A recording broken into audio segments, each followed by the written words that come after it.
तुरः कृण्वन्तो विश्वमार्यमपघ्नन्तो अरावणः।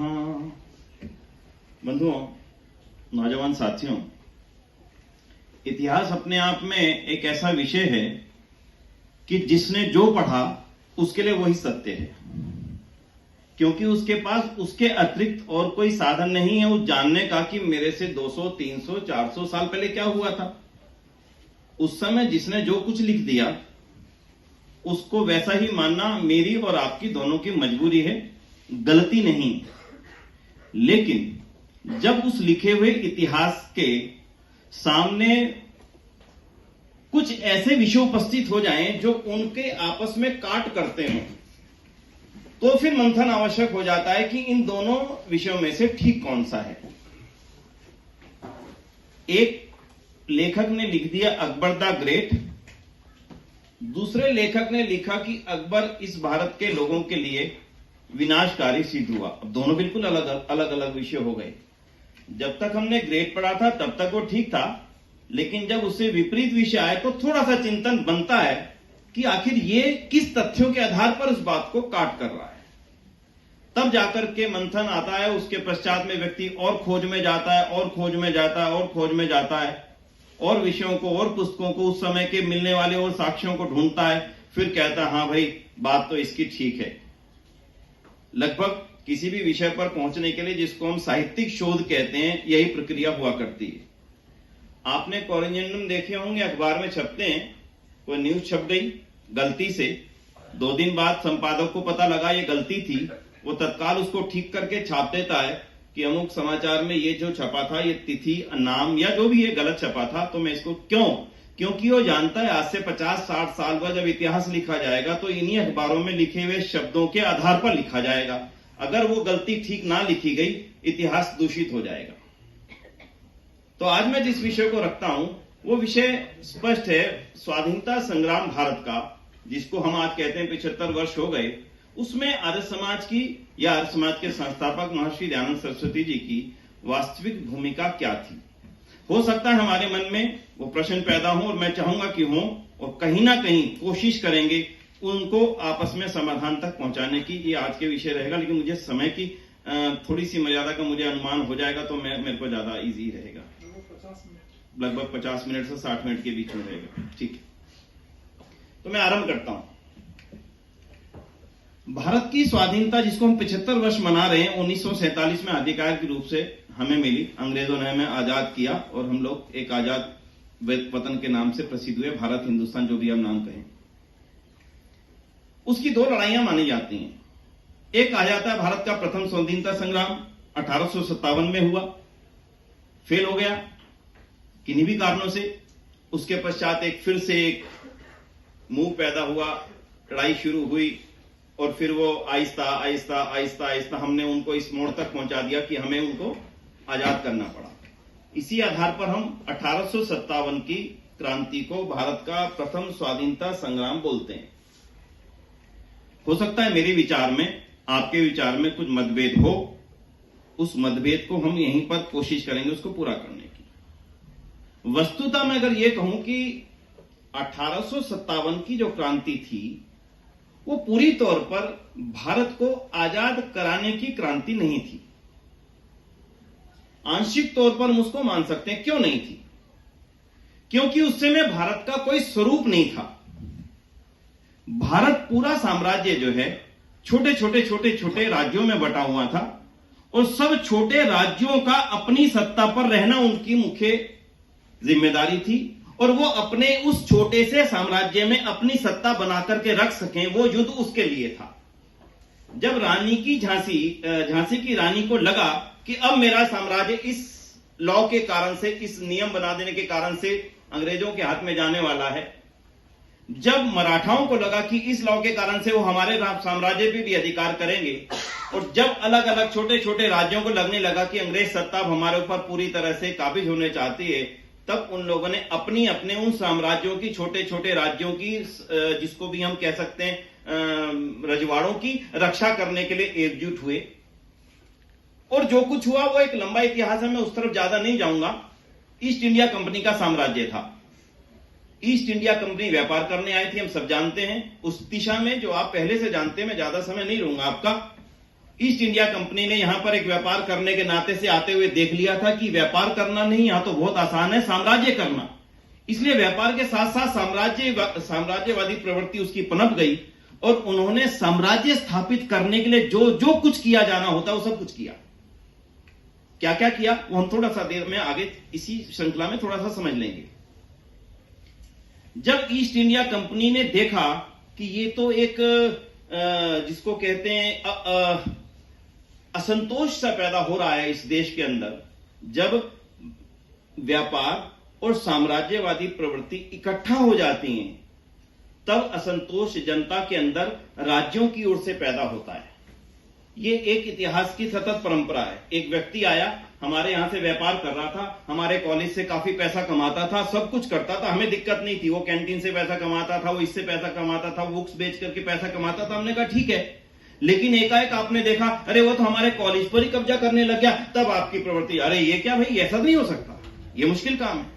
जब तक तुम ठीक है व्यापार कर रहे थे, हमें दिक्कत नहीं थी, लेकिन जब तुम हमारे इस सत्ता पर, यानी जो हमारी एक अपना साम्राज्य है, अपना एक साधन है, इसी के ऊपर अपना अधिकार, ठीक भारत में भी लगभग यही हुआ। जब तक ईस्ट इंडिया कंपनी व्यापार में थी दिक्कत नहीं थी, जब वो साम्राज्यवादी प्रवृत्तियों में आगे बढ़ने लगी, छोटी छोटी सत्ताओं का दुख हुआ और इसका जो अंतिम संहार है 1857 के युद्ध के रूप में हो गया। इस दौरान ईस्ट इंडिया कंपनी की साम्राज्यवादी सत्ता की पहुंच अंग्रेजी सत्ता तक हो चुकी थी और 1857 के युद्ध का सबसे बड़ा परिणाम अगर कोई हमसे पूछता है तो हम एक ही बात कहते हैं कि 1857 के युद्ध की समाप्ति के पश्चात ईस्ट इंडिया कंपनी का साम्राज्य यहां से इसके हाथ से निकल करके महारानी के हाथों में चला गया। ये तो स्पष्ट है आपको, जो इतिहास के छात्र होंगे, ये मैं सामान्य सी बात कह रहा हूं। तब तक ईस्ट इंडिया कंपनी यहां पर शासन करती थी और ईस्ट इंडिया कंपनी के शासन करने के पश्चात में जब 1857 का एक असंतोष पैदा हुआ, उसको दबा दिया गया। दबाने के बाद में अंग्रेजी सरकार ने कहा कि अब यह हुकूमत हम चलाएंगे, तुम नहीं चलाओगे, और शासन निकल करके महारानी के हाथ में चला गया। और महारानी के हाथ में जब शासन गया, यहां से वो मोड़ पैदा होता है जहां से हमें एक नई सोच, नई समझ पैदा करनी पड़ेगी कि आखिर वो परिवर्तन का मोड़ क्या था। वो परिवर्तन का मोड़ यहां से शुरू होता है। महारानी के हाथ में जब सत्ता गई, महारानी ने यहां के हालातों को देखा, यहां की रिपोर्ट्स को पढ़ा, यहां की रिपोर्ट्स को समझा, तो उसको यह बात समझ में आ गई कि इस असंतोष का दबाने के लिए हमें कुछ प्रयत्न करने पड़ेंगे। और उन प्रयत्नों के तहत इंडिया चार्टर लाया गया और उसमें महारानी की घोषणाओं को लाया गया। और महारानी की उन घोषणाओं को लाने के समय सबसे बड़ी घोषणा यह थी कि अब इन भारतीयों को किसी भी तरह के किसी भी अन्याय का सामना नहीं करना पड़ेगा और हम, यानी कि महारानी, इन सब भारतीयों का माता पिता के समान पालन पोषण करेंगी, बिना किसी धर्म के भेदभाव के, बिना किसी जाति के भेदभाव के और न्याय के शासन के साथ। ये उसकी प्रमुख घोषणाएं थी ठंडा करने के लिए। जब आपके अंदर बहुत उबाल आ जाता है तो बड़ी सत्ताएं ठंडा करने के लिए कहती हैं कि आपके लिए हम ये करेंगे, आपके लिए ये करेंगे। उसी समय एक व्यक्तित्व का उदय हो रहा था भारत के अंदर और उस व्यक्तित्व का नाम था महर्षि दयानंद सरस्वती। महर्षि दयानंद सरस्वती जी का उस समय भारत के क्षितिज पर उदय हो रहा था और यहीं से वो जुड़ाव बनता है जहां से मेरी श्रृंखला का मुख्य बिंदु शुरू होगा। महर्षि दयानंद सरस्वती जी पूरे भारत का लगभग भ्रमण करके भारत की स्थितियों को आराम से देख चुके थे और उस समय वो अलग अलग राजाओं से मिलने के क्रम में अलग अलग स्थानों पर भ्रमण कर रहे थे। राजस्थान के राजाओं से मिलने के लिए, गुजरात के राजाओं से, महाराजा बड़ौदा से मिलने के लिए, इंदौर के राजाओं से मिलने के लिए, क्योंकि वो जानते थे कि अगर इन राजाओं को एकजुट कर दिया गया तो ही भारत को एकजुट किया जा सकता है, वापिस हमारी अपनी सत्ता आ सकती है। और ये विचार करके जिस समय महारानी का चार्टर भारतीयों के सामने अंग्रेज सरकार के नुमाइंदों के माध्यम से प्रस्तुत होता है कि अब हम भारतीयों का शासन माता पिता के समान करेंगे, बच्चों के समान पालन पोषण करेंगे, अब आपको किसी तरह की कोई दिक्कत नहीं होगी और अब आप ब्रिटिश साम्राज्य की पॉपुलेशन हैं, यानी कि ब्रिटिश साम्राज्य की अब आप संपत्ति हैं, इसलिए जो ब्रिटिश लोगों को लाभ मिलता है वही की वही भारतीयों को मिला करेगा। और उसके बाद आप ध्यान देंगे थोड़ा सा, जैसे पहले केवल राजा महाराजों के बच्चे ही अंग्रेजी इंग्लैंड में पढ़ने जा पाते थे, उस समय दूसरी अन्य लोगों के बालकों के लिए भी, बच्चों के लिए भी अंग्रेजी सरकार ने रास्ते खोले और वहां जाकर के पढ़ने पढ़ाने का क्रम उनका आस्ता आस्ता बढ़ता चला गया।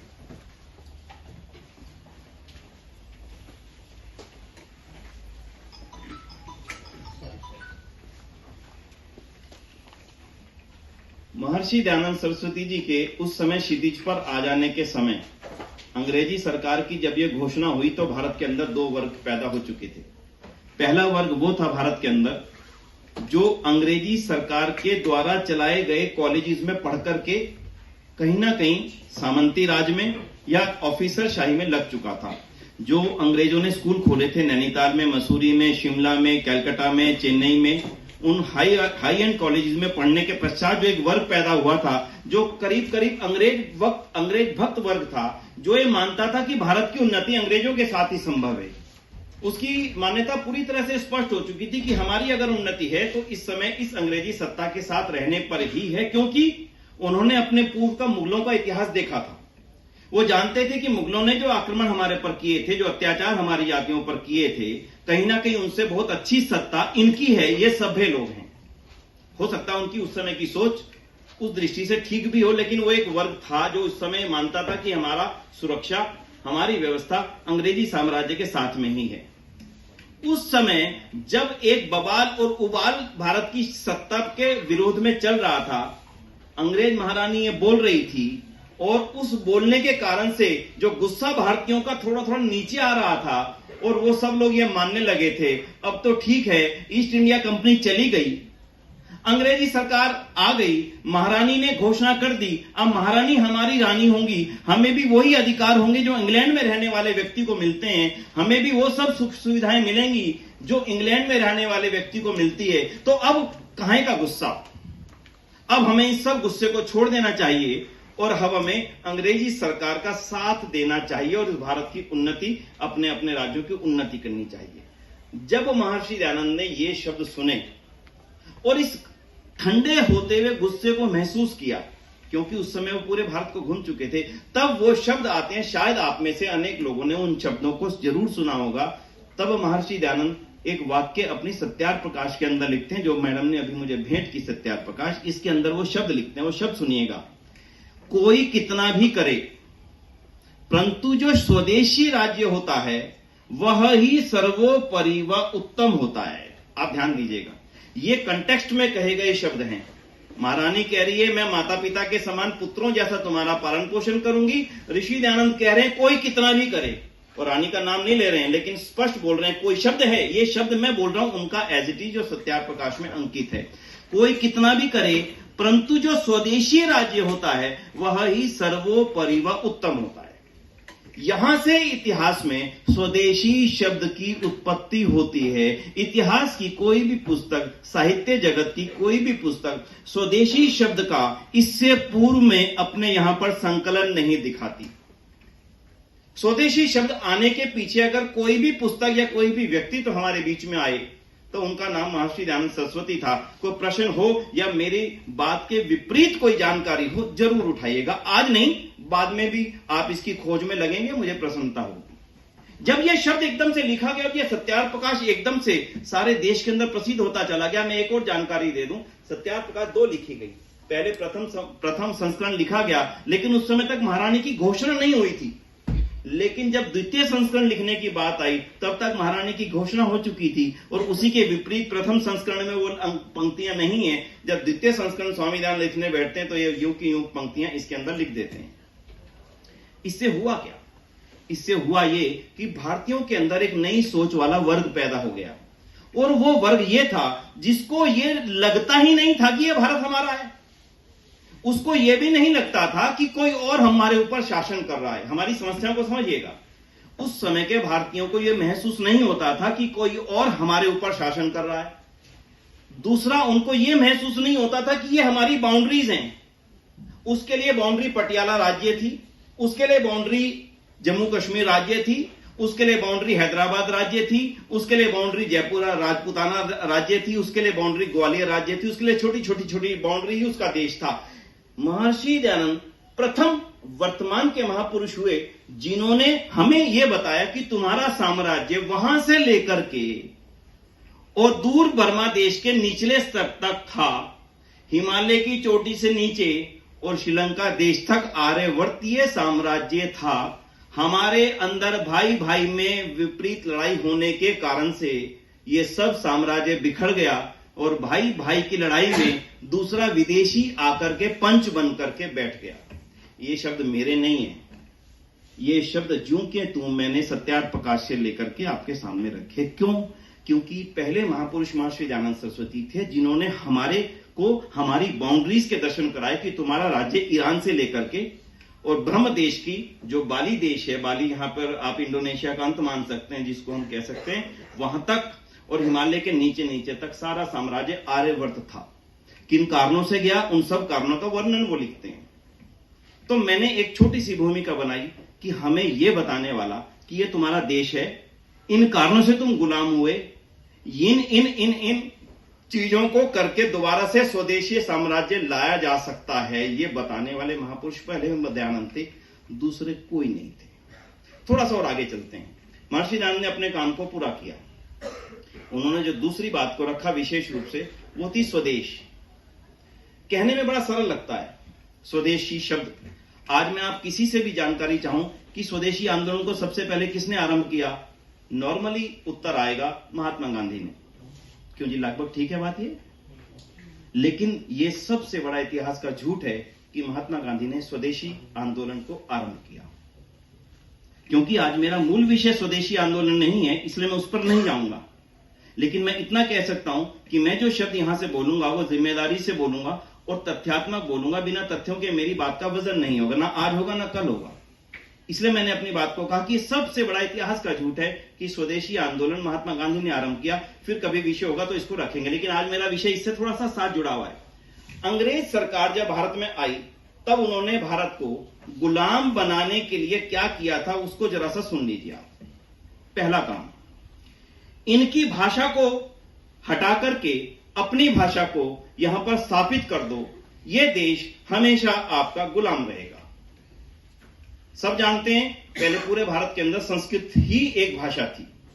मुगल आए, उन्होंने अपनी सत्ता को अक्षुण्ण रखने के लिए अरबी और फारसी को यहां पे लागू कर दिया। हमारे सारे कागजात, हमारे सारे जमीन जायदाद के सब सरकारी कागजात किस भाषा में हो गए? अरबी फारसी में। और उन्होंने इस बारे में कामयाबी पाई कि हम अरबी फारसी के ही गुलाम होकर के रह गए। हमारे लोग जब गणित पढ़ते थे वो भी अरबी के माध्यम से पढ़ते थे। जो अकाउंट्स करने वाले लड़के थे, जो भी हमारे नौजवान साथी तैयार होते थे, वो भी अरबी के माध्यम से पढ़ते थे। अंग्रेज आए, उन्होंने भी यही काम किया, उस अरबी फारसी को थोड़ा सा दूर ले जाकर के उसकी जगह पर इंग्लिश ला करके रख दी। क्यों? क्योंकि इंग्लिश में अब जितनी चीज उपलब्ध होंगी इन भारतीयों के लिए वो ही ज्ञान होंगी, इसके अलावा इनके पास ज्ञान का और कोई स्रोत होगा ही नहीं। पहला गुलामी का उनका बिल्कुल स्पष्ट एक विचार था जिसको उन्होंने लागू किया। दूसरा, शिक्षा व्यवस्था। शिक्षा व्यवस्था में जो कुछ मुगलों ने किया था, हमारे गुरुकुल सिस्टम को पूरी तरह ध्वस्त करके केवल एक सिस्टम को छोड़ दिया था, मदरसे सिस्टम को, जिसमें हमारे बच्चे पढ़ने के लिए मजबूर थे। अगर आप अपने फोर फादर्स की बात करेंगे, उनसे पूछेंगे आप क्या पढ़े हो पाकिस्तान में, एक ही उत्तर आएगा, उर्दू पढ़ते थे। संस्कृत पढ़ने का नहीं आ सकता उत्तर, उर्दू पढ़ते थे। तो दो ही भाषाएं रह गई थी।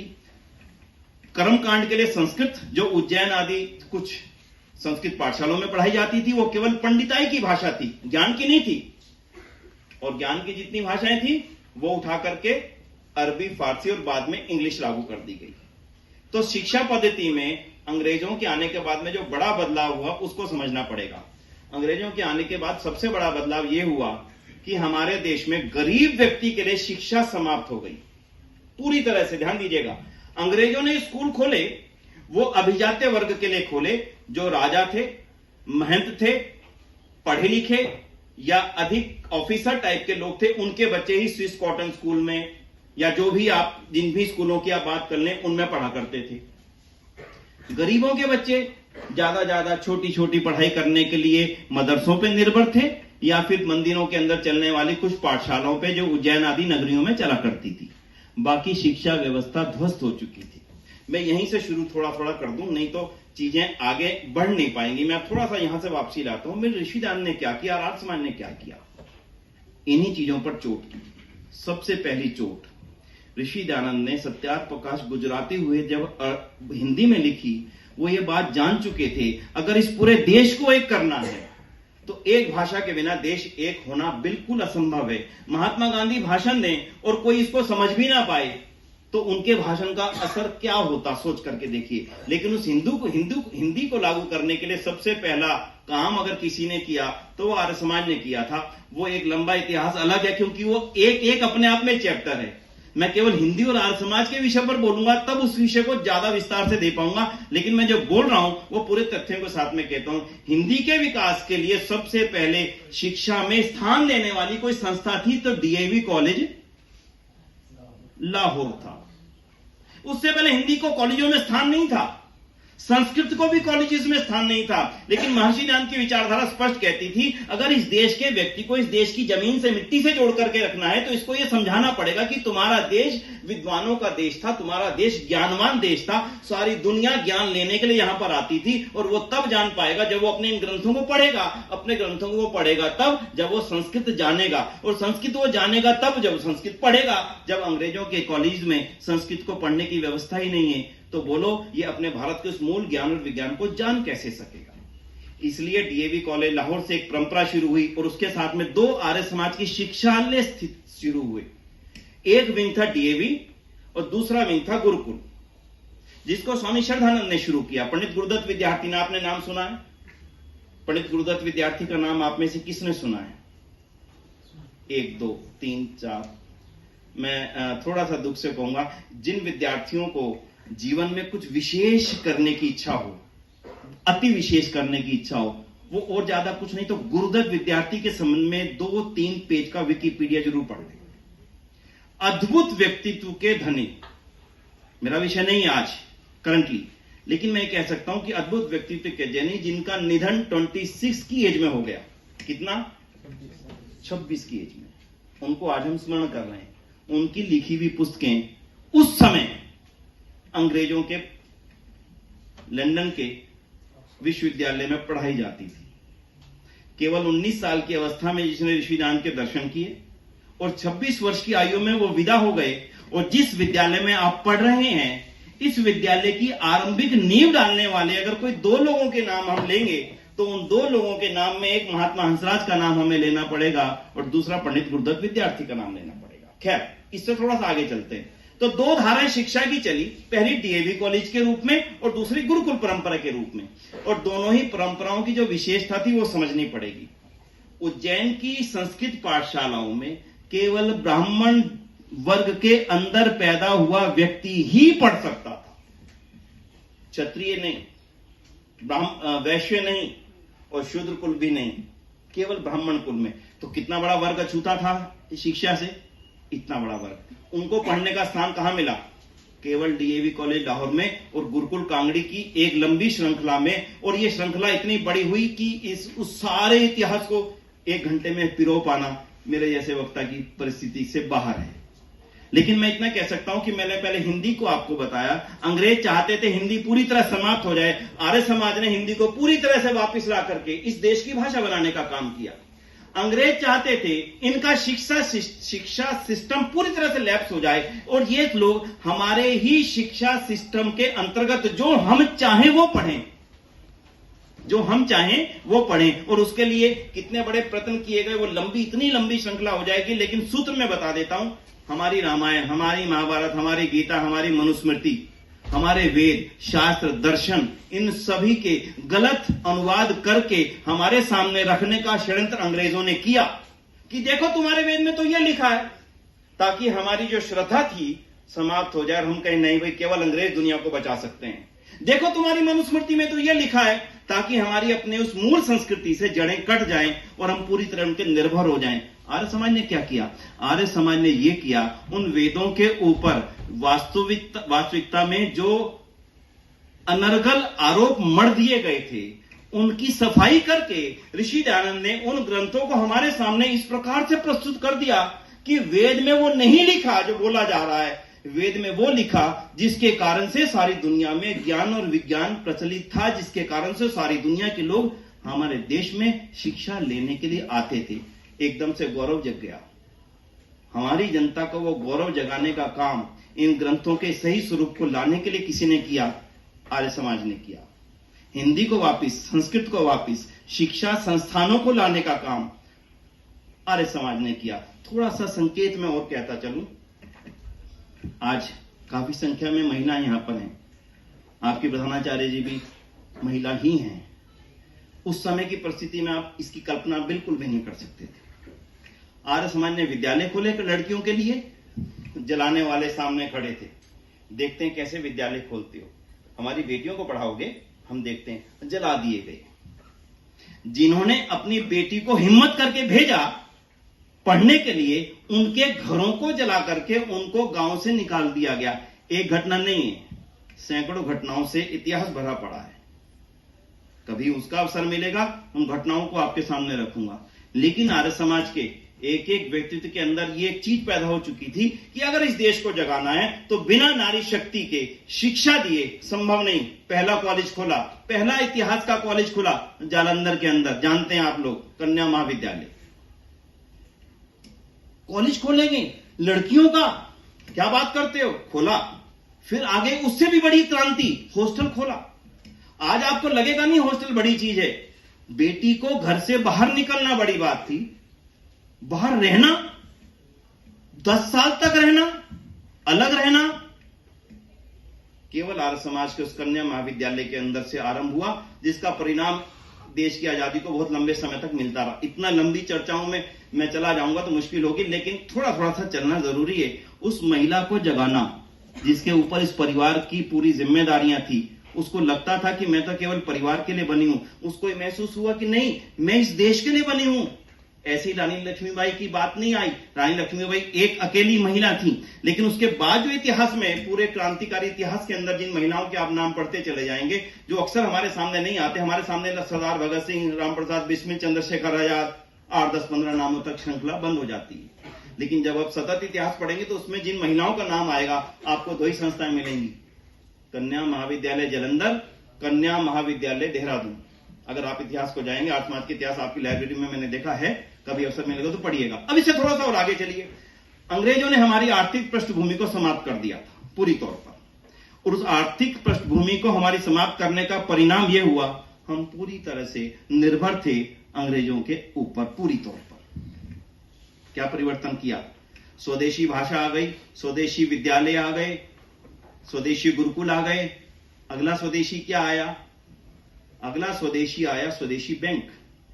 भारत का पहला स्वदेशी बैंक खोलने की चर्चा किसने आरंभ की? कोई बताएंगे? आर्य समाज लाहौर ने। आर्य समाज लाहौर की अंतरंग सभा के अंदर यह बात हुई कि हमारी भाषा भी अपनी हो गई, हमने हिंदी को लागू कर दिया, संस्कृत को लागू कर दिया, हमारे विद्यालय भी अपने हो गए, हम अंग्रेजों के ऊपर निर्भर नहीं, हमारे बच्चे उनके यहां पढ़ने के लिए निर्भर नहीं है, हमारे गुरुकुल भी अपने हो गए, हमारे महिलाओं के लिए शिक्षा भी अपनी हो गई। ये हम इंपीरियल बैंक में ही पैसे क्यों जमा कराएं?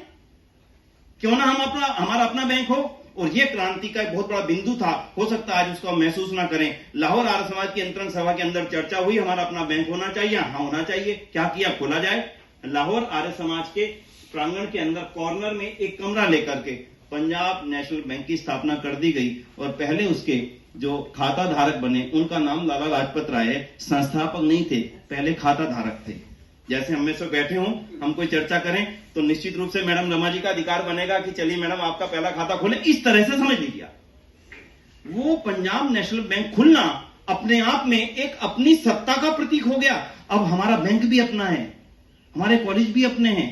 अब इसके बाद में एक लंबी लड़ाई की तैयारी थी, छोटी लड़ाई नहीं थी। आप ऐसा ना माने कि अंग्रेजों को भगा देना में खड़क ढाल ये सब चीजें संभव नहीं था। नीचे से ग्रास रूट लेवल पे वर्क जरूरी था। एक नीचे खेत में काम करने वाले को यह बताना जरूरी है कि तेरे को अपना देश आजाद करवाना है।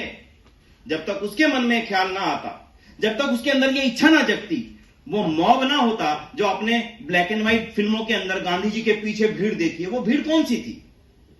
वो भीड़ बसों में भर करके आज की राजनीतिक पार्टियों की तरफ लाई गई भीड़ नहीं थी। देखिए ना आपने गांधी मूवीज के अंदर भीड़ चली जा रही है, पीछे पीछे पीछे चल रही, वो भीड़ आफ्टर ऑल लाया कौन था? उसको जगाया किसने था? उस गांव के अंदर, उस घर के अंदर जाकर के अलग कौन जगाने वाला था कि बेटा उठ, इस आंदोलन में भाग ले, ये देश तूने आजाद करवाना है। वो जगाने वाली अगर कोई सत्ता थी, वो जगाने वाली अगर कोई प्रेरणा थी, वो जगाने वाला कोई आंदोलन था, उस आंदोलन का नाम था आर्य समाज, नथिंग, दूसरा कोई नहीं था। आप कहेंगे बड़े बड़े कॉन्फिडेंस से कह रहे हैं विनय जी, मैं कॉन्फिडेंस से इसलिए कह रहा हूं क्योंकि ऐसा था। एक उदाहरण से आप इसको समझ लीजिएगा। सरदार भगत सिंह जी का नाम आप सबने सुना। सरदार भगत सिंह जी की ही एक उदाहरण से आपको ये सारी स्थितियां स्पष्ट हो जाएंगी। सरदार भगत सिंह जी के दादाजी का नाम था सरदार अर्जुन सिंह। सरदार अर्जुन सिंह ने स्वामी दयानंद के दर्शन किए थे। स्वामी दयानंद के दर्शनों के पश्चात उनके अंदर एक ऐसी प्रेरणा जगी कि मुझे अपने देश और समाज के लिए कुछ करना चाहिए। क्या करें? इस देश को आजाद करवाना है, बच्चों के अंदर संस्कार देने, बच्चों का यज्ञोपवीत संस्कार हो रहा है। सिख परिवार के अंदर नहीं होता, लेकिन भगत सिंह और जगत सिंह दोनों पोतों का यज्ञोपवीत संस्कार हुआ। और यज्ञोपवीत संस्कार के अंदर कंधे पे उठा करके एक तरफ भगत सिंह को बैठा करके, एक तरफ जगत सिंह को बैठा करके सरदार अर्जुन सिंह कहते हैं, मैंने इन दोनों पोतों को राष्ट्र को समर्पित कर दिया। राष्ट्र की कल्पना कहां से आई थी उस समय तक? राष्ट्र की कल्पना तो कहीं पर भी नहीं थी। केवल ऋषि ज्ञान के उन शिष्यों में राष्ट्र की कल्पना आई। और भगत सिंह अपनी इस चिट्ठी में लिखते हैं कि मां, तुम मेरी शादी करना चाहती हो? क्या तुम भूल गई कि मेरे यज्ञोपवीत संस्कार के अवसर पर मेरे दादाजी ने तो मुझे देश को सर्वस्व न्यौछावर करने के लिए भेंट कर दिया था। यह मैं नहीं लिख रहा हूं, भगत सिंह की चिट्ठी लिख रही है। अपने हाथों से वो जेल से लिखते हैं कि जब मुझे शादी के लिए बुलाया जाएगा तो मैं ये उत्तर दूंगा, और उन्होंने लिखा उस चीज को ओम लिख करके। बंधु, मैं ये बात क्यों कह रहा हूं? मैं ये बात इसलिए कह रहा हूं कि जो आर्य समाज के साथ जुड़ा हुआ परिवार था, वो अपने आप को पूरी तरह से देश को आजाद कराने का एक सिपाही समझने लग गया था। चाहे वो शिक्षा के माध्यम से समझे, चाहे वो आर्थिक रूप से। एक और घटना छोटी सी सुनाता हूं, अभी भगत सिंह जी की घटना पूरी नहीं हुई है, उसको आगे साथ जोड़ेंगे। स्वदेशी आंदोलन का आधिकारिक रूप से जन्म कैसे होता है, मैं थोड़ा सा उसका उदाहरण जरूर दूंगा, क्योंकि वो जानकारी होनी बहुत जरूरी है। लाहौर आर्य समाज में 1879 कब है जी? थोड़ा सा दोहराइएगा। 1879 गांधी जी का जन्म कब हुआ? 10 साल के थे वो। 1879 के द ट्रिब्यून अखबार के अंदर, ट्रिब्यून या पायनियर, कहीं ना मेरी गलती हो सकती है, मैं माफी मांगू उसके लिए। उसके अंदर एक विज्ञापन छपा है, वो विज्ञापन की प्रति मौजूद है। उस विज्ञापन में ये छपा है, अब समझ लीजिएगा कि आपको क्लियर हो जाएगा। 1879 के जून के विज्ञापन में छपा है, आर्य समाज लाहौर आज अपने साप्ताहिक सत्संग के पश्चात विदेशी वस्त्रों और विदेशी सामान की होली जलाने का आयोजन करेगी। आपसे निवेदन है, अपने घर से सारा सामान जो विदेशी सत्ताओं द्वारा बनाया गया हो उसको ला करके इस होली में जलाएं और संकल्प लें कि हम आज के बाद में विदेशी सामान का उपयोग, कौन कह रहा है? 1879 में आर्य समाज लाहौर कह रहा है। जब मैं स्वदेशी के ऊपर बोलूंगा तब इसका एक क्रम बना करके आपको बताऊंगा कि गांधी जी तक ये बात कब, कैसे, कहां तक पहुंची। तो बहुत लंबी श्रृंखला है, लेकिन इस इतिहास को दबा दिया गया। इस इतिहास को बताना हमारा काम था, कहीं ना कहीं हमसे चूक हुई, लेकिन उससे थोड़ा सा और आगे चलेंगे। स्वदेशी का फिर लंबा आंदोलन चला और वो एक लंबा अलग चैप्टर हो जाएगा, मैं उससे थोड़ा सा और आगे चलता हूं। अब 1883 में महर्षि दयानंद का निधन हो गया। 1875 में आर्य समाज की स्थापना बंबई में हो गई।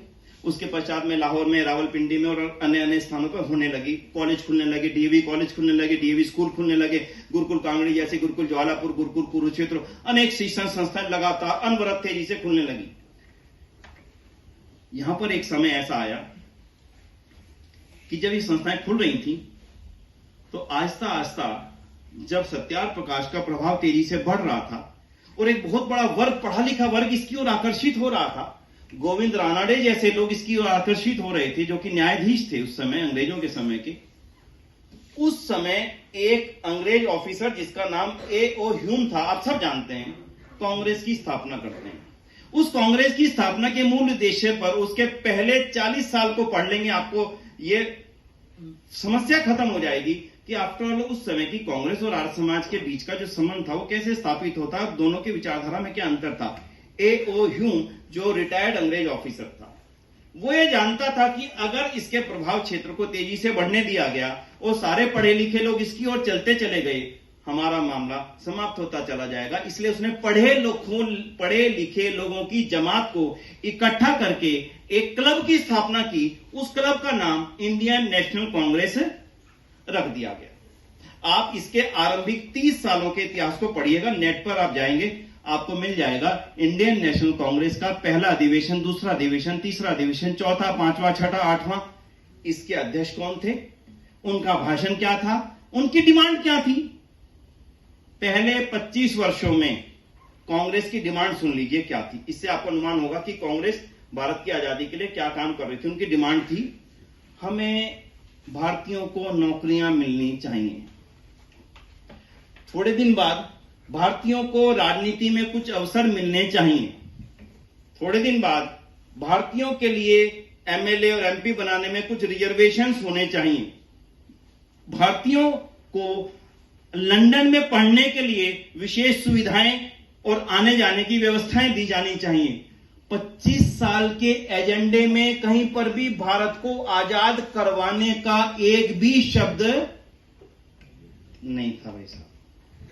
उससे भी बड़ी बात, 25 साल के लंबे पीरियड में आर्य समाज हिंदी की बात कर रहा है 1865 में, और कांग्रेस की स्थापना 1885 से लेकर के 1910 तक एक भी भाषण हिंदी में नहीं हुआ, not even a single.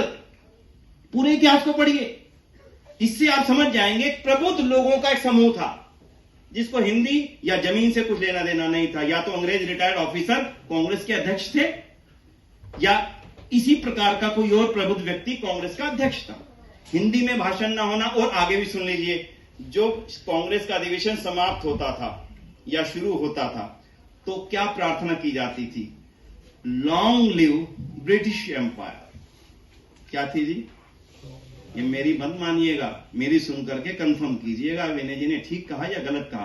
Congress के अधिवेशन में कहते थे लॉन्ग लिव ब्रिटिश एम्पायर, और आगे अंत में जो प्रार्थना होती थी उसमें कहा जाता था महारानी स्वस्थ रहें, अमर रहें, और हमारे पर उनका साम्राज्य अक्षुण्ण रहे।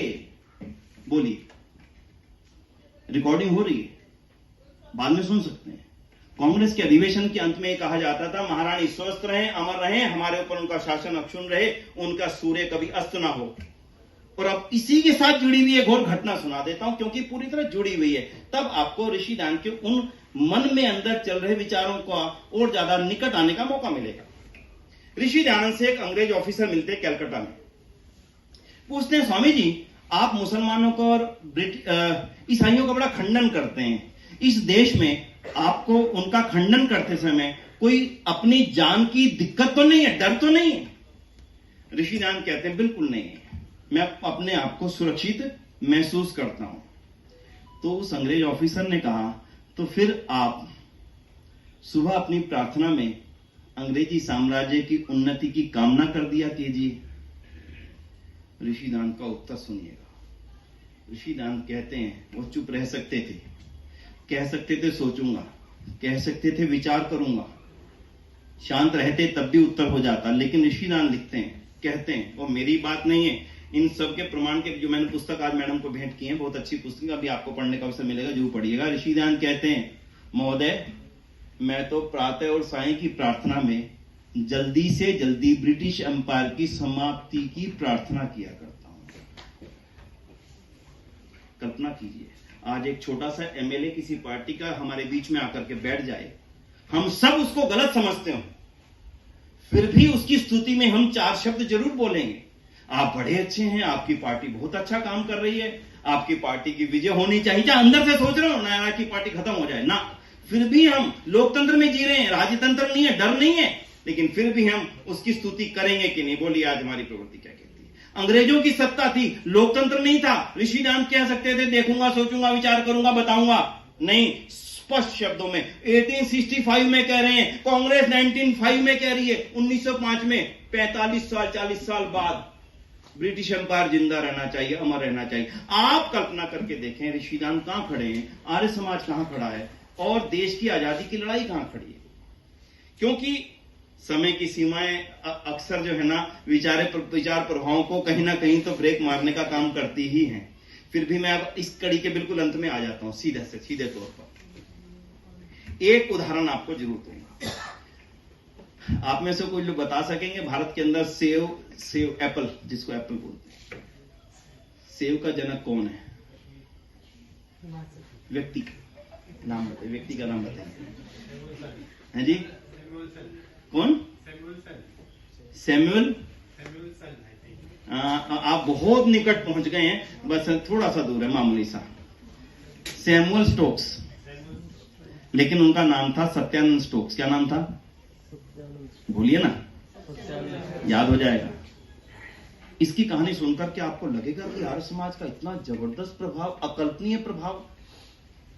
उस समय अंग्रेजी सत्ता ने एक क्रम बनाया हुआ था कि ज्यादा से ज्यादा पादरियों को भारत में लाया जाए, ज्यादा से ज्यादा चर्च बनाए जाएं, गरीब लोगों को ईसाई बना लिया जाए। जो ईसाई बन जाएगा वो अंग्रेज भक्त बन जाएगा, उसके लिए देश नहीं रह जाएगा। इसी क्रम में देश के हर गांव के अंदर, हर जिले के अंदर बड़े बड़े चर्च बने। दिल्ली के कनॉट प्लेस में ले लें, चाहे शिमला में ले लें, चाहे नैनीताल में, जहां मर्जी ले लें, अंग्रेजों ने चर्च बनवाए। बड़े बड़े पादरी भारत से, बाहर से, अमेरिका से, लंदन से, फ्रांस से, ना जाने कहां से आए। एक पादरी सैमुअल स्टोक्स, जिसका नाम भाई जी ने लिया, वो अमेरिका के कैलिफोर्निया से आया, जिसका नाम था Samuel Stokes, Samuel Steven Stokes. बड़ी इच्छा थी कि मैं भी ईसाई धर्म का प्रचार करूंगा। आए, बॉम्बे में रुके, और थोड़ा सा और बता दूं कि अंतरराष्ट्रीय कंपनी है जिसका नाम है Stokes and Otis and Stokes. जो आपने लिफ्ट जिनकी देखी होंगी, लिफ्ट, ओटिस की लिफ्ट होती हैं, सबसे पहली कंपनी थी अमेरिका की जो लिफ्ट बनाने का, एलिवेटर्स बनाने का काम करती थी। उसके मालिक थे उनके पूज्य पिताजी, स्टोक्स के पिताजी। कैलिफोर्निया से आया वो नौजवान, इच्छा थी भारत को ईसाई बनाऊंगा। आए, काम किया, गर्मी लगी, बॉम्बे में रहना बड़ा मुश्किल काम है। जो उनके ऊपर पादरी थे, मुझे कोई ठंडा स्थान दीजिए। ठीक है, शिमला दिया, आप शिमला में जाइए। वो अपना बोरी बिस्तर लेकर के शिमला में आए, शिमला में स्थान बनाया। और क्योंकि गरीब लोगों को ईसाई बनाना था, इसलिए वहीं की एक कन्या से विवाह किया, ताकि इन लोगों को लगे कि मैं तो आप ही का हूं और अब यहां पर ईसाई धर्म का प्रचार कार्य करूंगा। स्टोक्स लिखते हैं, मैं जब हिमालय की चोटियों पर पहुंचता तो देखता था कि काश मेरा वो सपना मेरी जिंदगी में पूरा हो, जब इन सब चोटियों पर मैं क्रॉस लगा हुआ देख सकूं। फिर आगे लिखते हैं कि प्लेग फैला। प्लेग में मुझे एक अवसर मिल गया गांव गांव, घर घर जाने का। और जिन घरों में हम सेवा करने के लिए जाते थे, उन घरों में जब सेवा करते थे तो देखते थे कि इनको हम ईसाई बना सकते हैं, इनके घर वालों को ईसाई बना सकते हैं, दवाई देंगे, इनको कहेंगे देखो आपको ईसा ने दवाई भेजी है, बन जाइए। और ऐसे हम बना रहे थे। तभी एक घर मुझे जाना हुआ जहां पे मैंने देखा एक व्यक्ति प्लेग की गिल्टी को ली। गिल्टी आप समझते हैं, प्लेग में गिल्टी हो जाती है मोटी, पानी भर जाता है उसके अंदर, वो व्यक्ति अंततः मर जाता है, उसका इलाज नहीं हो पाता। तो प्लेग की गिल्टी उसके गर्दन पर थी। सब घर वाले छोड़ के भाग चुके थे। कौन रुके, कौन मरने की तैयार? आज कोरोना में जो स्थिति देखी, लगभग वही समझ लीजिए, भाग चुके थे। और जब लोग भाग चुके थे, तब मैंने सोचा इस घर में तो ये अकेला है और ये मर जाएगा, तो भी ईसाई कौन बनेगा? चलो किसी और घर देखते हैं। अब कोई है ही नहीं, ये तो इसने मर जाना है, दूसरा ईसाई बनने के लिए तो कोई है नहीं, इसलिए हम दूसरे घर चले गए। लेकिन शाम को मुझे पता लगा कि एक व्यक्ति ने बताया, सैमुअल साहब, जिस घर में हम छोड़ करके आए थे, उस व्यक्ति का इलाज एक व्यक्ति ने कर दिया है और शायद वो ठीक हो जाए। हैरान था, ऐसा कैसे हो गया? इतनी सेवा की भावना, हम तो ईसाई बनाने के स्वार्थ को लेकर के सेवा कर रहे हैं, ये सेवा भावना किस में आ गई? ढूंढा, पता लगाया, एक महात्मा हंसराज जी के शिष्य, उन्हीं के गांव में पैदा हुए, बजवाड़ा। अगर आपने नाम सुना हो, महात्मा हंसराज जी की जीवनी पढ़ी हो, बजवाड़ा गांव में पैदा हुए, तो उन्हीं के गांव में पैदा हुए पंडित रुलिया राम। महात्मा हंसराज ने उनकी जीवनी लिखी है। पंडित रुलिया राम एक वो सज्जन थे जो सेवा कार्य करने के लिए आर्य समाज की टीम के साथ घूम रहे थे। उन्होंने सेवा का उदाहरण ऐसा प्रस्तुत किया, वो एक अलग इतिहास है, इसलिए आज उस पर नहीं जाता हूं मैं। लेकिन उन्होंने जो सेवा का उदाहरण प्रस्तुत किया, सैमुअल स्टोक बोले कि ये सेवा का अद्भुत उदाहरण तो मैंने जीवन में कल्पना भी नहीं की। उनसे मिलना चाहूंगा। उनसे मिले, उनसे मिलकर के वार्ता शुरू हुई। पूछा आपके अंदर ये भावना कैसे आई? बोला ऋषि ध्यान की प्रेरणा के कारण से आई। तो बोले आपका प्रेरणा ग्रंथ कौन सा है? सत्यार्थ प्रकाश। उस सेवा कार्य में सत्यार्थ प्रकाश साथ में रख करके नहीं घूम रहे थे। उन्होंने कहा क्या वे मैं ग्रंथ पढ़ सकता हूं? मंगवा दूंगा, पढ़ लीजिएगा। मंगवाया, दिया, पढ़ा, जीवन बदल गया। वो ये कहने लगे, मैं सोचने पर मजबूर हो गया, किसी देश के अंदर इतना ज्ञान और विज्ञान हो, उसके ऊपर कोई दूसरा शासन कर रहा है, ये मेरे लिए एक असहनीय विषय हो गया। मैं फिर उनके पास गया, मैंने उनको कहा कि अब मैं ईसाई धर्म छोड़ना चाहता हूं। स्वीकार है? बोले हाँ स्वीकार है। बोले मैं अपना नाम बदलना चाहता हूं। बोले क्या नाम रखना चाहते हैं? क्योंकि मैं सत्यार प्रकाश पढ़ करके हिंदू बना हूं, इसलिए मैं अपना नाम सत्यानंद रखना चाहता हूं, तो मैं अपना नाम सत्यानंद आर्य रखूंगा। उन्होंने स्वीकार किया, हवन किया और सत्यानंद आर्य नाम रख दिया। अगले दिन फिर से लौट करके आए, मैं एक क्षमा चाहूंगा। बोले बोलिए। बोले मैं चाहूंगा कि मैं सत्यानंद आर्य ना लिख करके सत्यानंद स्टोक्स लिखना चाहूंगा। बोले क्यों? बोले आर्य से कोई पूछेगा नहीं कि ये सत्यानंद और आर्य का मेल तो क्या मेल है, लेकिन जब मैं स्टोक्स लिखूंगा तब हर कोई पूछेगा भाई साहब ये सत्यानंद और स्टोक्स आपस का मेल नहीं है। तब मैं उसको वो कहानी बताऊंगा कि मैं क्यों सत्यानंद स्टोक्स बना। और वही सत्यानंद स्टोक्स है जिनकी माताजी ने कैलिफोर्निया से सेब का बीज लेकर के 200 एकड़ की जमीन लेकर के भेजा था, और वही बीज उन्होंने उपजा करके जो एप्पल हिमाचल का इस समय पूरी दुनिया में प्रसिद्ध है, उस एप्पल को भारत में लाने वाले भी मैं कह सकता हूं आर्य समाज के ही कार्यकर्ता थे, जो कांग्रेस के कार्यकर्ता बने बाद में, और उन्होंने अनेक बार गिरफ्तारियां दी। पूरा इतिहास उन घटनाओं से रंजित है। मैंने अभी आपको भगत सिंह, चंद्रशेखर, राम प्रसाद बिस्मिल इन रूटीन की बातों से अभी अपने आप को अलग रखा है। क्यों? क्योंकि मैं आपके सामने एक चित्र प्रस्तुत करना चाहता था कि आर्य समाज उस जन जागरण का अग्रणी एक मिशन था जिसने भारत के जनता जनार्दन के एक एक व्यक्ति के अंदर ये पैदा कर दिया इच्छा शक्ति, ये देश तुम्हारा है, तुम दुनिया के गुरु थे, सारा ज्ञान और विज्ञान इस देश का ही था, हिंदी तुम्हारी मातृभाषा है, संस्कृत तुम्हारी सांस्कृतिक पहचान है, वेद तुम्हारी दुनिया की पहचान है, और इसलिए तुम्हारा अपना शासन इस देश में होना चाहिए। अगर तुम्हारा अपना शासन ना हुआ, ये दुनिया इस सारे ज्ञान और विज्ञान से समाप्त हो जाएगी। ये पैदा करने वाली जो सोच थी, जो एक शक्ति थी, जो एक ऊर्जा थी, जो एक बहाव था, ये इस भाव का नाम आर्य समाज था। इसलिए बंधुओं, मैं इन बातों को आपके साथ में पहुंचाने के लिए केवल अब नामों की श्रृंखला पढ़ देता हूं। केवल आप नाम सुनकर के हैरान होंगे, मैं केवल वो नाम पढ़ रहा हूं जिनका स्पष्ट तौर पर आर्य समाज के साथ गहराई से संबंध है। स्पष्ट तौर पर विचारधारा से प्रभावित होना, उसके आगे होना, वो एक अलग चीज हो जाती है। मैं स्पष्ट तौर की बात करता हूं। एक नाम आपने सुना, भाई परमानंद। आप में से कुछ लोगों ने सुना, भाई परमानंद नाम सुना है। भाई परमानंद डीएवी में पढ़ाती थी, नेशनल कॉलेज लाहौर में, फिर डीएवी, दोनों में पढ़ाए थे। भाई परमानंद जाते हैं जोहान्सबर्ग, दक्षिण अफ्रीका, और दक्षिण अफ्रीका में उस समय महात्मा गांधी एडवोकेसी कर रहे थे। उन महात्मा गांधी से मिलने के बाद वो लिखते हैं, मेरी जिम्मेदारी भाई परमानंद को समुद्री जहाज से लाने के लिए लगी। महात्मा गांधी लिख रहे, मैं भाई परमानंद का बस्ता अपने कंधे पे लाद करके अपने घर पर लेकर के आया। अगले दिन भाई परमानंद का हिंदू सोसाइटी के अंदर व्याख्यान था। उस व्याख्यान को सुनने के पश्चात मुझे गर्व हुआ कि मैं कितने महान व्यक्ति का थैला अपने कंधे पर ढोकर के लाया हूं। ये भाई परमानंद और महात्मा गांधी का एक छोटा सा अंश मैं चर्चा का लिखता हूं। क्यों बोलता हूं? क्योंकि उस समय भाई परमानंद यहां पर जो लड़ाई लड़ रहे थे, उसके लिए उन्होंने कहा कि महात्मा जी जितना काम आप यहां पर कर रहे हैं, आपकी जरूरत तो भारत को है, भारत में आइए। उनको लाने वाले भी अगर कोई सज्जन थे, उनका नाम प्रख्यात आर्य समाज के एक छत्र में कहूं तो बहुत बड़े आर्य समाज के नेता भाई परमानंद को जाता है। तो इसलिए एक श्रृंखला लंबी है क्रांतिकारियों की। जब मैं शुरू करूंगा, जिन्होंने आजादी में बलिदान दिया, जिन्होंने अपनी सर्वस्व न्यौछावर कर दिया, अगर मैं उनके केवल नामों की सूची पढ़ूं दिया गया समय, तो उसमें समाप्त हो जाएगा केवल नामों की सूची पढ़ने में। इसलिए मैं उनमें से कुछ नामों की सूची पढ़ता हूं, जहां से आपको एक श्रृंखला आरंभ हो जाएगी। आपके सामने चित्र में क्रिएट करने में कोशिश में शायद कामयाब हो जाऊं, और आपके अंदर इस विषय को और ज्यादा जानने की इच्छा हो तो मेरा यहां पर आना शायद और ज्यादा सार्थक होगा। मैं एक नाम लेता हूं, श्यामजी कृष्ण वर्मा। नाम सुना है? इन्होंने नाम सुना श्यामजी कृष्ण वर्मा का? कुछ लोगों ने सुना है, ज्यादा नहीं सुना। श्यामजी कृष्ण वर्मा महर्षि दयानंद के शिष्य थे, अनन्य शिष्य। स्वामी दयानंद ने उनको लंदन भेजा, कि आप देश की आजादी की लड़ाई लंदन में जाके आरंभ करें, और उन्होंने इंडिया हाउस की स्थापना की, और वो इंडिया हाउस ही एकमात्र लंदन में हब था जिसमें जो भी कोई भारत की लड़ाई के लिए वहां जाता था उसको शेल्टर मिलता था, खाना मिलता था, विचार मिलते थे, मीटिंग मिलती थी और सब कुछ मिलता था। तो वो स्थापना करने वाले श्यामजी कृष्ण वर्मा, उनकी नामों की सूची में आपके सामने पढ़ता हूं। भाई परमानंद, श्यामजी कृष्ण वर्मा, लाला लाजपत राय का नाम आपने सुना, राम प्रसाद बिस्मिल का नाम आपने सुना।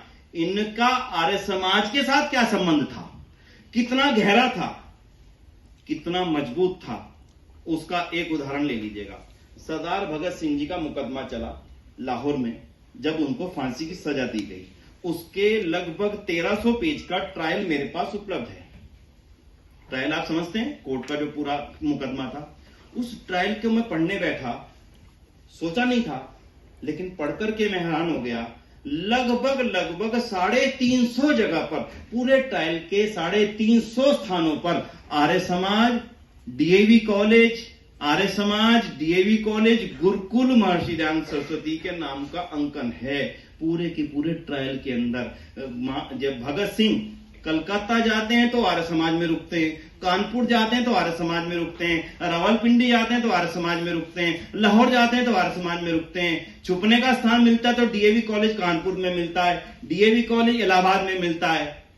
कोई और स्थान, कोई और धार्मिक स्थान में नाम नहीं लूंगा, लेकिन पूरे इतिहास में एक भी धार्मिक स्थान ऐसा नहीं मिलता जहां पर क्रांतिकारियों की बैठकें होती हो, जहां क्रांतिकारियों के छुपने की जगह हो, जहां क्रांतिकारियों को साधन दिए जाते हो, सिवाय गुरुकुल, सिवाय डीएवी, सिवाय आर्य समाज। नहीं मिलेगा, पढ़ लीजिएगा, पूरे इतिहास को छानिएगा तसल्ली से। अगर कोई शोध पे इस पे आगे बढ़ना चाहे तो क्या मैं कहता हूं, फिर भी जितना समय मिले।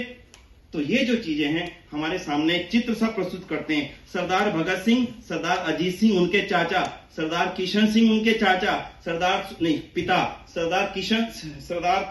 स्वर्ण सिंह उनके चाचा, साथ में ठाकुर रोशन सिंह, राजेंद्र लाहिड़ी, राजगुरु सुखदेव, मदनलाल ढींगरा, बटुकेश्वर दत्त, स्वामी सोमदेव, गणेश शंकर विद्यार्थी, सरदार अजमेर सिंह, जयचंद्र विद्यालंका, डीएवी कॉलेज में, नेशनल कॉलेज लाहौर में पढ़ाने वाले पंडित जगत राम, मास्टर अमीर चंद, करतार सिंह सराभा। 19 साल की आयु में, केवल 19 साल की आयु में फांसी हो रही है।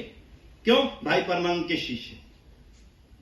आर्य समाज के साथ जो रिलेशन था, उनकी पुस्तक में, भाई परमानंद की पुस्तक में कभी पढ़िएगा। सरदार करतार सिंह सराभा, प्रेमनाथ सहगल, वीर हरकिशन, भाई बालमुकुंद, दिल्ली के इसमें, लक्ष्मी सहगल, भाई बालमुकुंद भाई परमानंद के चाचा के बेटे थे। दुर्गा भाभी, अशफाकुल्ला खां, गेंदालाल दीक्षित, लाला हरदयाल, शहीद उधम सिंह, लाला बलराज भल्ला। नाम सुना है? किसने सुना है? आपके कॉलेज का जिनके नाम है, महात्मा हंसराज के बेटे बलराज भल्ला, जिनको 7 साल की कैद हुई, बच गए क्योंकि माता की मृत्यु हो गई। माता बीमार थी, छोड़ने के लिए कहा, नहीं छोड़ा। जेल में बेटा, माता की मृत्यु हो रही है, नहीं छोड़ा अंग्रेजों ने, 7 साल की कैद हुई। वो लाला बलराज भल्ला, कम से कम आपकी जानकारी में जरूर होना चाहिए कि जिनका नाम आपके कॉलेज के नाम पे, उनके बेटे भी इस देश की आजादी में शहीद हुए थे। इसको शहादत क्यों नहीं कहा जाएगा? केवल शहीद होना, मरना केवल नहीं हुआ करता। क्रांतिकारी यशपाल, नीरा आर्या, मानवती आर्या, क्रांतिकारी यशपाल, देशबंधु गुप्ता, मनमथ नाथ गुप्त, स्वामी श्रद्धानंद का नाम जरूर सुना होगा। अलग अलग एक चैप्टर, अलग अलग चैप्टर है। अगर एक चैप्टर पे बोला जाए, हरिश्चंद्र विद्यालंकार, स्वामी श्रद्धानंद के बेटे, विनायकराव विद्यालंकार, इंद्र विद्या वाचस्पति, जिन्होंने अभी पिछले दिनों में जो अलीगढ़ के अंदर मुस्लिम विश्वविद्यालय है, इसकी जमीन जिन्होंने दान की थी, नाम है ध्यान आपको, जिनके नाम पर अभी एक नया विश्वविद्यालय अलीगढ़ में खोला गया है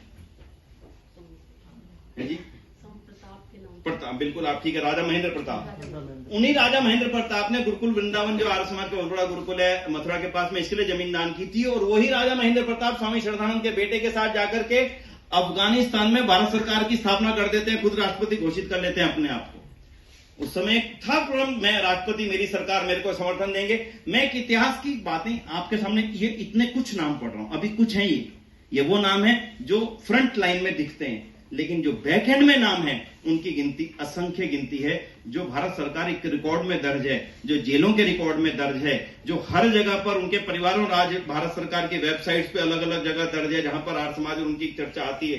कुलतार सिंह, सरदार कुलतार सिंह, भगत सिंह के भतीजे, रणवीर, महात्मा आनंद स्वामी जी के बेटे रणवीर जी, हुतात्मा हरिकृष्ण भक्तराम, स्वामी गोपाल दास, आचार्य रामदेव जो गुरुकुल, कन्या गुरुकुल देहरादून के संस्थापक थे, लाला देवराज जो कन्या गुरुकुल कन्या महाविद्यालय जालंधर के संस्थापक थे। लाला साईं दास जो Lahore art smart DAV college के संस्थापकों में थे। चौधरी घासीराम सत्यानुष्टोक जिनका नाम मैंने अभी आपके सामने सुनाया, सचिंद्र नाथ सान्याल, ये कुछ नाम मैंने बहुत थोड़े से नाम जो फ्रंट एंड पे आपको नजर आते हैं। इन सब का आर्य समाज के साथ कितनी गहराई से संबंध था, ये अभी मैंने क्रांतिकारी पक्ष रखा। और जो दूसरा पक्ष है जिसको हम कहते हैं, जिसके कारण से शांति के कारण से दो पक्ष कहते हैं ना, गरम दल और एक, तो मैंने अभी गरम दल की सारी श्रृंखला को आपके सामने थोड़ा सा संकेत में नामों के साथ रखा है। जब नरम दल और कांग्रेस के पूरे इतिहास में ये बदलाव कैसे आया, मैंने आपसे कहा कांग्रेस के अंदर तो स्तुति हुआ करती थी, फिर ये बदलाव कहां से आना शुरू हुआ, जब लाला लाजपत राय कांग्रेस के सदस्य बनकर उनके मंच पर पहुंचते हैं और फिर वहां से आजादी की बात उठती है। हमें नहीं चाहिए नौकरियां, हमें नहीं चाहिए राजनीतिक अधिकार, हमें चाहिए पूरे देश की आधिकारिक सत्ता, जिसको स्वदेशी सत्ता के रूप में बुलाया जाए। ये बात जब स्वामी श्रद्धानंद के आने के बाद में महात्मा हंस लाला लाजपत राय के और इसके अलावा बहुत सारे डेलीगेट जो पूरे पंजाब और बंगाल आदि और पूरे उत्तर प्रदेश से कांग्रेस में आने शुरू हुए थे, एक कांग्रेस का चरित्र बदलता चला गया। लंबा इतिहास की चर्चा फिर अब कभी आपके सामने करूंगा। तो आज की चर्चा को मैं यहाँ पे विराम के तरफ ले जाते हुए इतना अनुरोध करूंगा कि इस इतिहास को जिसको मिटाने का प्रयत्न किया गया है, आर्य समाज के उस गौरवमय चैप्टर को मिटाने का जो एक बहुत बड़ा षड्यंत्र हुआ है, कम से कम हम उसको कुछ हद तक मैं कह सकता हूं वापिस लाने की कोशिश करेंगे। मेरी बात में कहीं पर भी आपको क्वेश्चन आता हुआ नजर आए, लगता नहीं, जमता नहीं, ज्यादा लगता, इतना नहीं होगा, कुछ भी आए जरूर बोलिएगा, जरूर पूछिएगा। मेरे को भी और अधिक अध्ययन करने का अवसर मिलेगा, आपको भी उन बातों को जानने का अवसर मिलेगा जिन बातों ने देश की आबो हवा को उस समय बदलने का एक जबरदस्त एक आंदोलन किया था, जिस समय बदलाव की बात कोई सोच भी नहीं सकता था। तो मैं आज की चर्चा को यहीं पर विराम दूंगा। समय के लिए मैं माफी चाहूंगा, मैंने खुद भी नहीं देखा, कुछ ना कुछ तो ज्यादा हो चुका, इतना तो मुझे अनुमान पक्का है, तो उसके लिए क्षमा भी चाहूंगा, क्योंकि एक फ्लो में बहाव में कुछ समय लग जाता है, उसके लिए मैं क्षमा चाहता हूं। और कोई अगर प्रश्न चाहें वो हमारे संयोजक महोदय के ऊपर है, समय अनुमति देगा तो जरूर करेंगे, नहीं समय अनुमति देगा तो फिर आगे चर्चा करेंगे। इन शब्दों के साथ में आप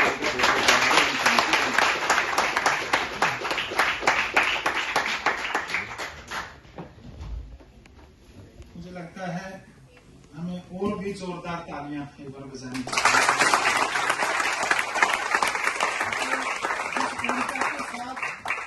जिस निरंतरता के साथ आपने सत्य के विभिन्न अर्थों को हमारे सामने स्पष्ट किया है, निश्चित रूप से आज की ये गोष्ठी सार्थक होती है उस मायने में। किन्हीं का कोई प्रश्न हो तो कोई दो प्रश्न विद्यार्थियों में से कोई बोलिए।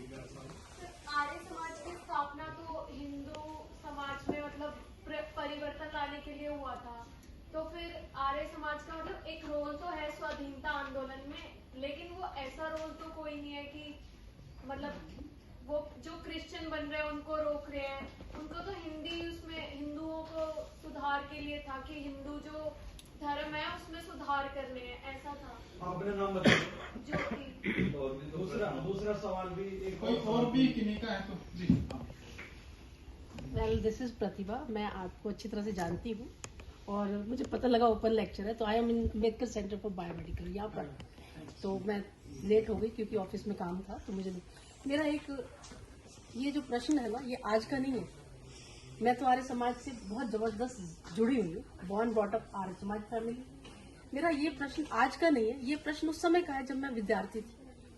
जब मैं अपना पीएचडी थीसिस लिख रही थी तो मैं उसको हिंदी में लिखना चाहती थी, जिसके लिए मुझे कहा गया नहीं, साइंस में विज्ञान में हिंदी में थीसिस नहीं लिखना, अंग्रेजी में ही लिखना।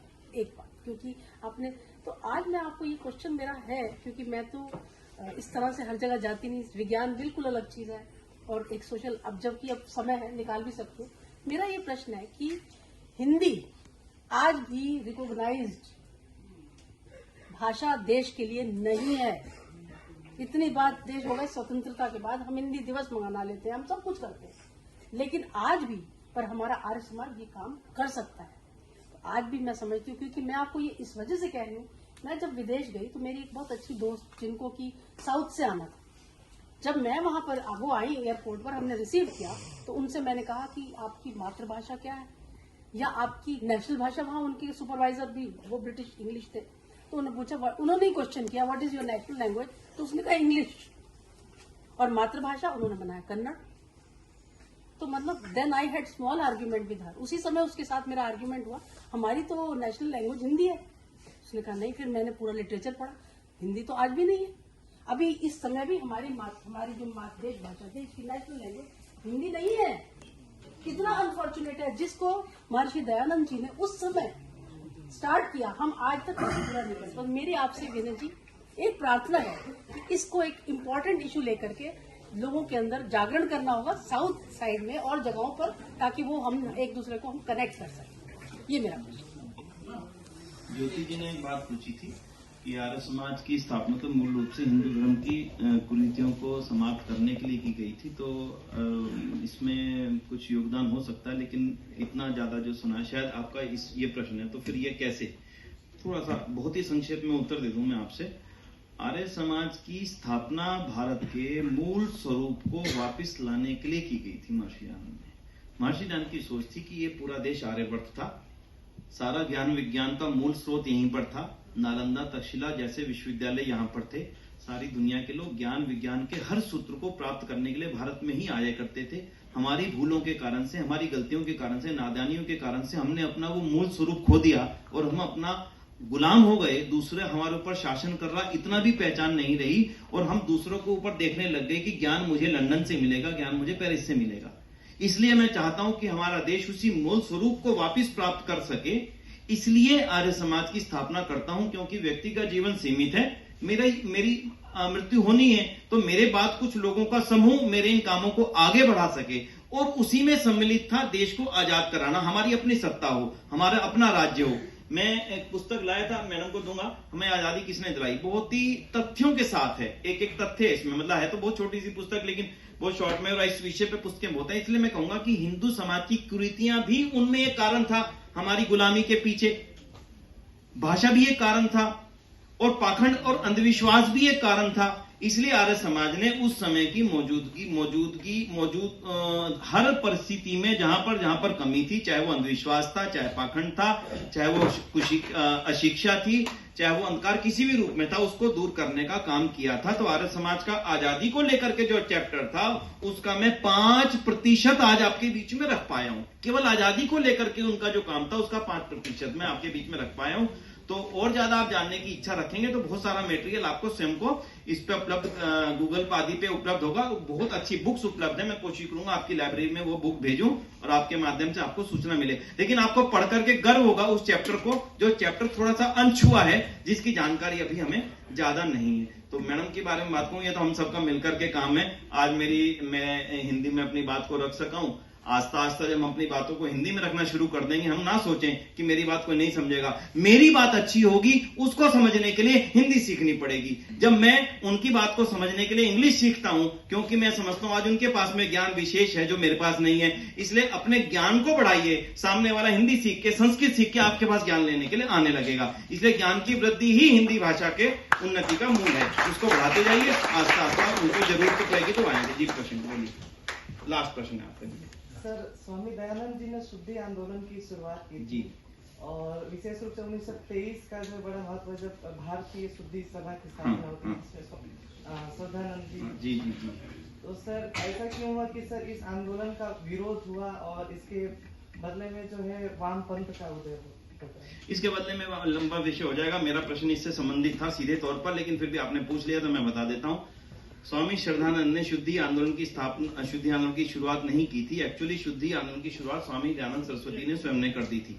ठीक है, वो ये मानते थे कि हमारे भारत के मूल आर्यवर्त के लोगों को लालच के कारण डराने के बाद में, जैसे जब मुगल सत्ताएं आई, उन्होंने अपने राज्य को मजबूत रखने के लिए हमारे लोगों को अपने धर्म में लाना शुरू किया। डंडा मारा, विरोध किया, ज्यादा मारा तो मार के सीधा करके उन्होंने हमें मुसलमान बनाया। हाँ, तब उनकी सत्ताएं थी, बनाया। अब हमारी सत्ता है, हमें उन लोगों को वापसी अपने मूल धर्म में ले आना चाहिए, इतना ही था उसका अंश। इसलिए उस वामपंथ और आर्य समाज और इन विचारधाराओं का आपस का टकराव एक लंबा विषय हो जाएगा।